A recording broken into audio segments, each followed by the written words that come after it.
Hi everyone, welcome back. ನೀವು ನೋಡ್ತಿದ್ದೀರಾ student solution YouTube channel. 8,000 constable ಹುದ್ದೆಗಳನ್ನ ನಾವು ಭರ್ತಿ ಮಾಡ್ತೀವಿ ಅಂತೇಳಿ ಸಚಿವರಾದ ಜಿ ಪರಮೇಶ್ವರ್ ಅವರು ಮನೆಯ ಗೃಹ ಸಚಿವರು ಹೇಳಿಕೆಯನ್ನು ಕೊಟ್ಟಿದ್ದಾರೆ. ಸಂಪೂರ್ಣ ಮಾಹಿತಿಯನ್ನು ತಿಳಿಸ್ಕೊಡ್ತೀವಿ. ಆ ಚಾನಲ್ಗೆ ಸಬ್ಸ್ಕ್ರೈಬ್ ಆಗಿ.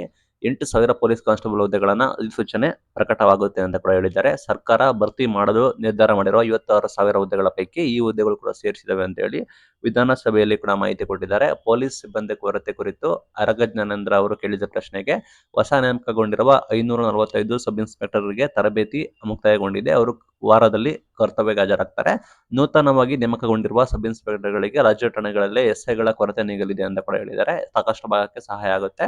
ಪ್ಲಸ್ ಏನಂದ್ರೆ 8,000 ನೇಮಕಾತಿ ಕೂಡ ಮಾಡ್ತೀವಿ. ಅದು 56,000ದಲ್ಲೇ ಇನ್ಕ್ಲೂಡ್ ಕೂಡ ಆಗುತ್ತೆ.